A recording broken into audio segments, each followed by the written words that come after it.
တငယ်ချင်းတွေကပဲဘွားကြောင့်စားခြင်းနဲ့ဆိုတာနဲ့ဒီနေ့ညပဲဘွားကြောင့်လေးကြော်ပြီးပြလိုက်ပါတယ်။ပုံမှန်ဆိုရင်တော့ပဲကိုဒီတိုင်းထည့်ပြီးလော်တာဖြစ်ပေမဲ့အခုပဲကနည်းနည်းလေး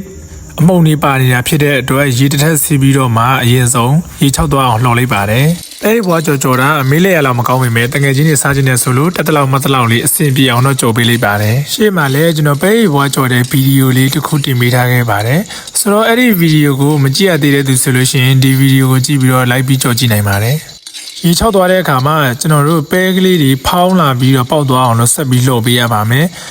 ပဲလေးတွေဖောင်းလာပြီးတော့ပေါက်လာတော့မှရေထည့်ပြီးလို့ရမှာဖြစ်ပါတယ်။တဖြည်းဖြည်းလှော်နေတဲ့ပဲကလေးတွေဖောင်းလာပါတယ်။ဖောင်းပြီးတော့ပေါက်လာတယ်ပေါက်ပြီးတော့အရောင်လေးတွေကနည်းနည်းလေးညီတဲ့ဘက်ကနေပြီးတော့ညိုတဲ့ဘက်ကိုတန်းလာတဲ့အခါမှာကျွန်တော်တို့စတင်ပြီးတော့ရေထည့်လို့ရပါပြီ။အခုကတော့အသင်းခတ်ထားတဲ့ရေကိုထည့်လိုက်ပါမယ်။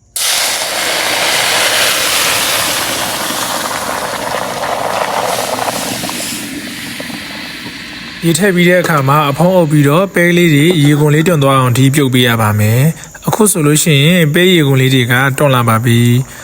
တွန်းလာပြီဆိုတော့ကျွန်တော်တို့ရေလေးကိုစစ်ပေးရပါမယ်ပြုတ်တဲ့အခါမှာအရန်လဲနူးသွားလို့မရသလိုအရန်လဲမာနေလို့မရပါဘူးပဲရေကုန်လေးတွေတွန်းပြီးတော့ရေကုန်လေးတွေပြတ်သွားတဲ့အထိပြုတ်လိုက်ရင်တော့ရပါပြီအရန်နူးသွားတဲ့အခါကျရင်ကျွန်တော်တို့ပဲရေဘွားကြော်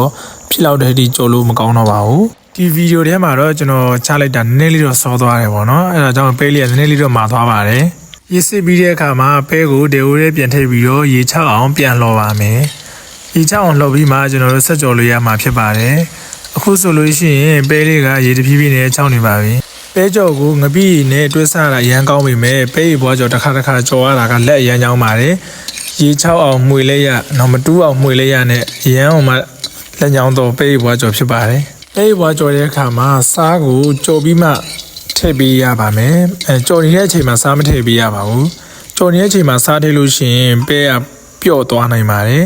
တချို့တွေကတော့ပဲကြော်တဲ့အခါစက်သွန်ဖြူတို့ဂျင်းတို့ကိုထည့်ပြီးကြော်လေးရှိကြပါတယ်အခုဆိုရင်ရေလဲချောက်ပြီးဆိုတော့ကျွန်တော်စီလေးထည့်လိုက်ပါတယ်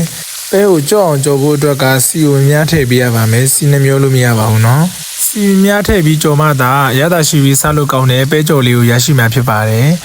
ကြော်နေတဲ့အချိန်တွင်းမှာလည်းဇက်တိုက်မှုပေးရပါမယ်။အဲကတော့တဖြည်းဖြည်းနဲ့ကျွတ်လာနေပါပြီ။လောဆယ်ကျွန်တော်အချိုမုတ်တောင်မထည့်ရသေးပါဘူး။အချိုမုတ်ကိုတော့ကျွန်တော်ချကန်နီးမှပဲထည့်ပြီးမှုလိုက်ပါတော့မယ်။စနွဲမုတ်ကိုတော့စီထည့်ပြီးကလေးကထည့်ပြီးတော့မှုထားတာမို့လို့အပိုင်းအောင်လေးတန်းပြီးတော့အယောင်လေးလှနေပါတယ်။